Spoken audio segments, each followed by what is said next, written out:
Buổi trưa ngày 22 tháng 5 năm 2019, kênh Hoa Phong Lan Rừng xin trân trọng kính chào tất cả các bác yêu và đam mê hoa phong lan trên khắp mọi miền Tổ quốc. Chúc các bác có một ngày làm việc hiệu quả, hạnh phúc, vui vẻ và thành công trong mọi lĩnh vực. Em xin tự giới thiệu nhé, em là Toàn, bán hoa phong lan rừng tại Cao Bằng.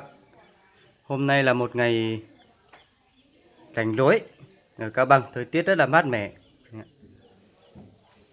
Em xin phép mời các bác uống chén trà. Mời các bác uống trà nhé. Uống trà đàm đạo về phong lan, ngắm hoa, thưởng trà nghe chim hót đây các bác ạ.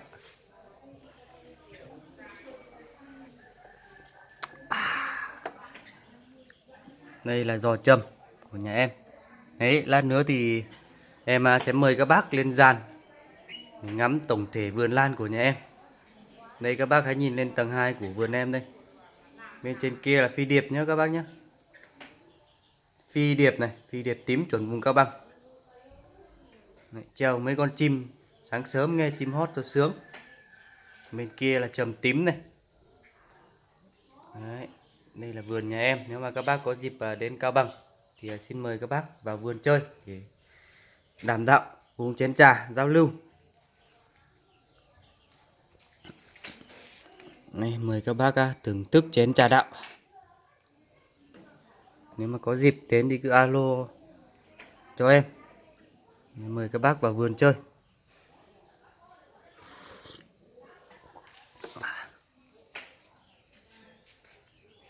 Sau đây thì em xin quay sơ qua về cái vườn lan của nhà em đây. Đây các bác ạ, sáng sớm nay thì có một ít lan người dân mang về. Hàng rất là khan hiếm rồi. Có 1 cân dáng hương đôi cáo này. Chỉ có 1 cân thôi các bác. Có rất là ít. Vài lạng phi điệp vừa có mầm, 1 mầm. Đây. Có ít phi điệp tím này. Vài 3 cân nhện xanh. Vài 3 cân. Hàng này thì hoa nó không được đẹp cho lắm, trồng để cho xanh vườn thôi các bác ạ. Đấy. Người dân vất vả cả ngày, may mắn là được mầm phi điệp các bác ạ. Hàng rất là hiếm.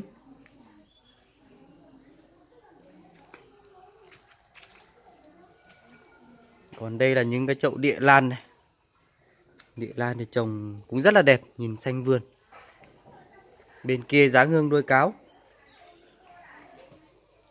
Rồi mời các bác lên tầng 2, lên vườn ngắm hoa.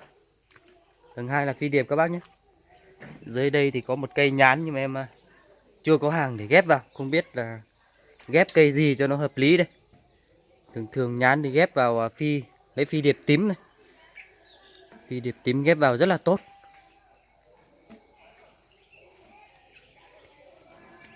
Đây, mời các bác ngắm phi điệp tím của vườn nhà.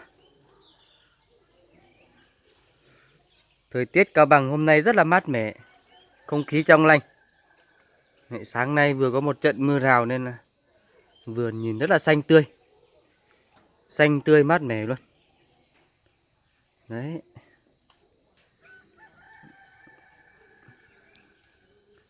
Mấy hôm nay em nghỉ bán hàng nên là cũng chả biết làm gì. Ngày bước đi bước lại lên vườn ngắm lan thôi, mãi không hết ngày.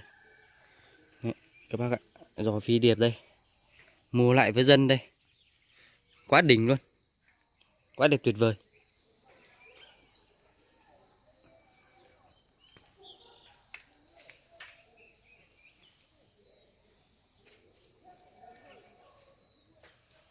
Đây là một góc nhỏ của vườn nhà em. Đây, cây này thì cũng vừa trồng cách đây khoảng 15 ngày, mua lại với dân. Đây, chỗ kia đây.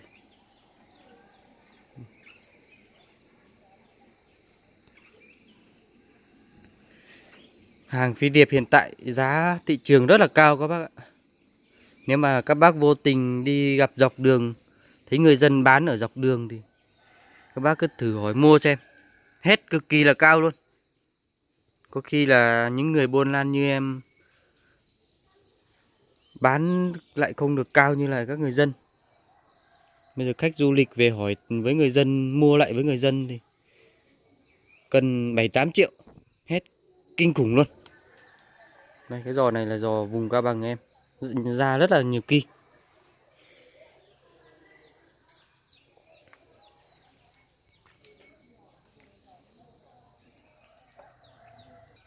Đây.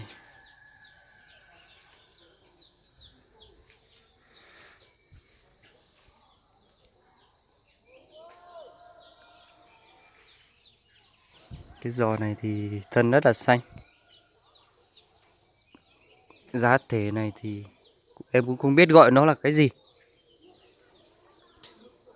Ở vùng Cao Bằng thì người dân lấy trên rừng về.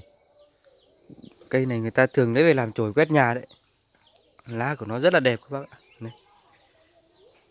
Tiếng dân tộc thì biết chứ bây giờ tiếng phổ thông không biết gọi tên này là cái gì nữa, em chịu. Đây. Mời các bác ngắm vườn trầm đang nở hoa. Vài ba hôm nữa thì mới đẹp được các bác ạ. Đây là trầm Lào nhé các bác nhé. Hàng rất là đẹp nhé. Toàn cây khủng thôi. Đấy. Ôi cái giò này thì cho các bác xem ngắm cái giò này. 3 hôm nữa thì sẽ ra hoa. Để em đo xem cái mầm này nó dài khoảng bao nhiêu sen. 20 sen, 40 sen, 60 sen các bác ạ. 20, 40, 60 sen. Chưa thấy cái giò trầm nào mà to đẹp như vậy. Quá là đỉnh luôn.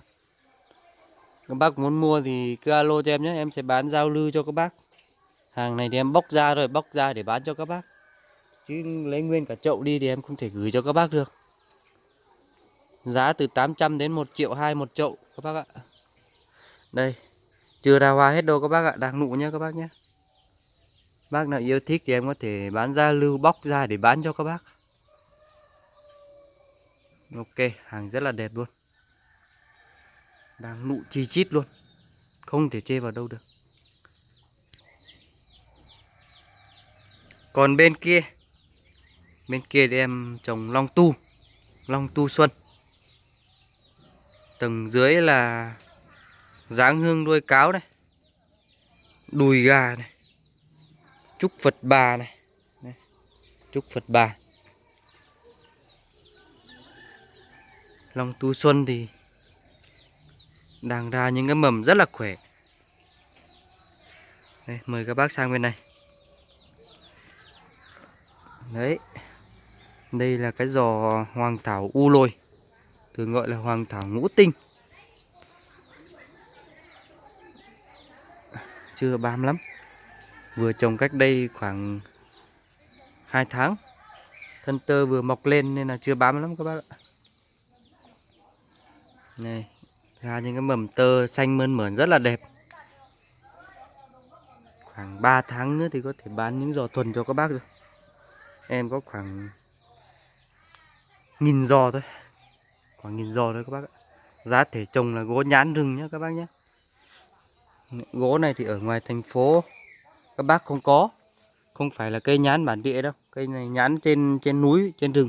Vỏ rất là dày. Giữ ẩm rất là tốt. Đây các bác ạ. Giữ ẩm cực kỳ tốt luôn. Ở vùng em thì toàn lấy những cây này về trồng. Đấy, vỏ cực kỳ dày luôn. Và giá thể cũng rất là bền. 5 năm không mục các bác ạ. Đây là vườn long tu của nhà em. Trầm tím. Đây, đang ra rễ rất là khỏe luôn. Cực kỳ khỏe luôn các bác ạ. Đây, như mấy tháng trước thì những cây bị gãy ngọn như này tưởng chừng là vứt đi. Hóa ra nó lên mầm cực kỳ tốt luôn. Đây, đang nụ chi chít. Siêu đẹp luôn. Chắc là nên trồng để khoảng 5-6 tháng nữa em lấy ra để bán cho các bác. Bây giờ cứ để ngắm hoa trước đã. Quá nhiều nụ luôn. Em toàn trồng vào những lấy cây khủng về trồng nên nụ cực kỳ là nhiều. Cực nhiều luôn. Mầm lên cực tốt luôn. Đây các bác xem. quá tốt luôn. Trầm rất là dễ trồng. Đấy các bác xem những cái giò này này. Đấy, rồi giò kia. Rồi mấy giò bên kia. Hoa đậm chưa? Nhiều nụ hoa chưa? Đấy, nhiều nụ hoa chưa các bác? Đây. Nhiều nụ hoa cực luôn. Chắc lát nữa phải quay thêm một video quay riêng trầm. Đây, như cái giò ban nãy em chỉ đây, bên kia nhiều nụ hoa chưa? Đấy, đây bên này này. Bên này hơi ngược sáng tí các bác ạ. Đây, nụ hoa chi chít luôn. Đấy cái mầm. Mấy hôm nữa thì ra nhiều lắm, cực kỳ nhiều luôn. Nụ hoa cực kỳ nhiều luôn. Rồi ok, em xin kết thúc video tại đây. Hẹn gặp lại các bác trong các video tiếp theo. Chào các bác.